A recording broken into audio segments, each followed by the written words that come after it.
Hi, my dear friends. Good day, good evening, wherever you are. So I just realized today that when you watch television or go through the internet, you can see different types of protests, right? Rallies, and all of this stuff for the environment, for human rights, and all of these things. And then it comes in my mind about um, what is really the rights of humanity. Because we tend to hear people say, "You're invalidating my feelings. I can do this because this is my body." But let's read this text in 1 Corinthians chapter 10, verse 23. It says there, "I have the right to do anything." You say, but the Bible says not everything is beneficial.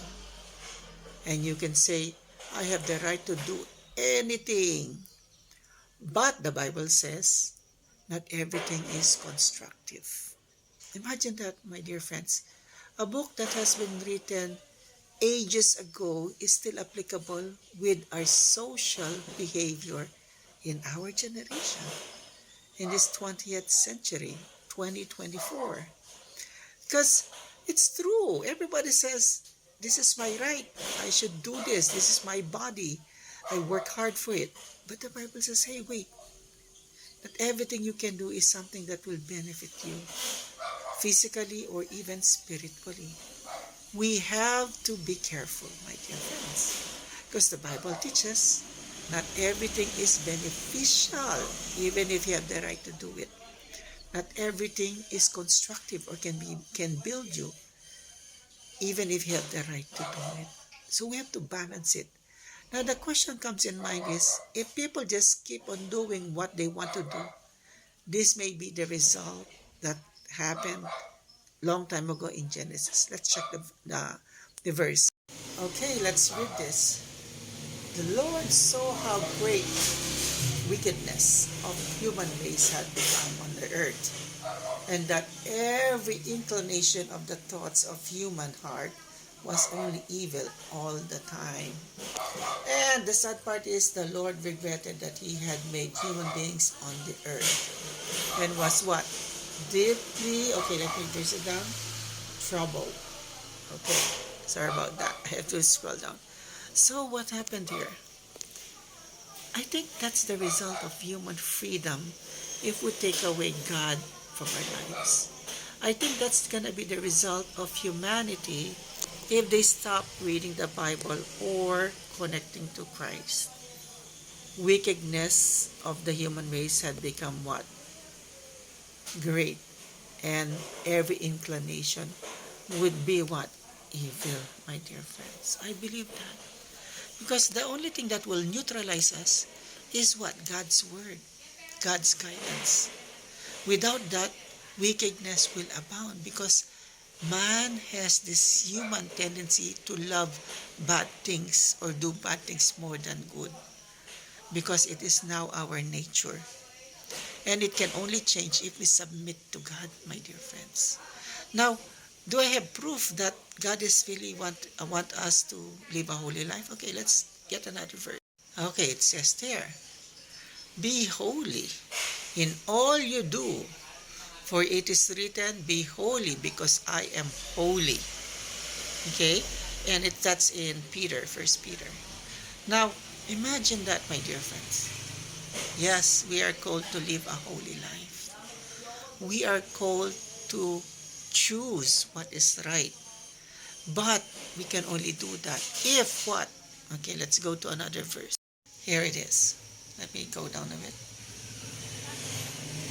If we understand that our bodies are the temples of the Holy Spirit. In other words, let's go read the whole thing. "Do you not know that your bodies are temples of the Holy Spirit who is in you, whom you have received from God? You are not your own, you were bought at a price, therefore honor God with your bodies."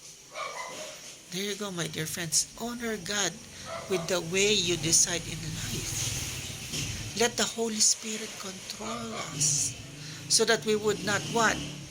Do what ancient humans did. Their inclination to evil was what? Every day, continuous. And that's the sad part of humanity. We have to realize, imagine through this Bible verse, it wants us to tell us, God is telling us that, hey, you were bought with a price. Jesus sacrificed his life for you. I created you to be holy. Remember the verses. So let us realize that whatever we decide, we have to make a decision that is what? That will make us holier, righteous. And that's first connecting to God and reading his instructions in the Bible. What are the common sins nowadays that we should stay away from? Let's check. Okay, here are the wrong things. We have to stay away from this, my dear friends. It says in the Bible in 1 Corinthians 6:7, do you not know that wrongdoers will not inherit the kingdom of God? Do not be deceived. What are they doing? Okay, let me make myself smaller. Okay. I think I should stay on top so that you can read the bottom part. Okay, so it says there, sexual immorality, idolaters, adulterers, men who have sex with men, thieves, greedy, drunkards, slanderers, swindlers will not inherit the kingdom of God. My dear friends, these are sharp words. Imagine if you fall under these simple sins or these major sins, whatever you call them, there's no blessings from God. We are living in sin. That's according to the Bible, my dear friends. This is what you call, I have the right to do it, but the Bible says, is this beneficial for you? I can sleep with other men, but the Bible says, is this good for you? And remember, my dear friends, the Bible literally says this is wrong. So these are just a short list of the common things humanity is doing right now that God doesn't like. I hope, my dear friends, we understand this. I'm not saying this in a negative way.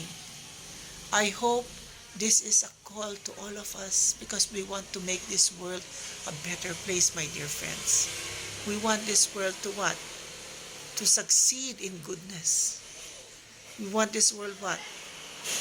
Each and every one of us would start loving each other in the real way, my dear friends.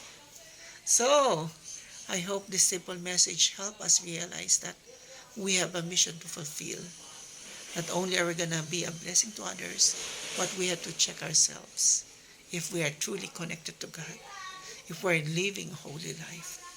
Because the Bible says, be holy, for God is holy. Have a wonderful evening or morning, my dear friends. God bless.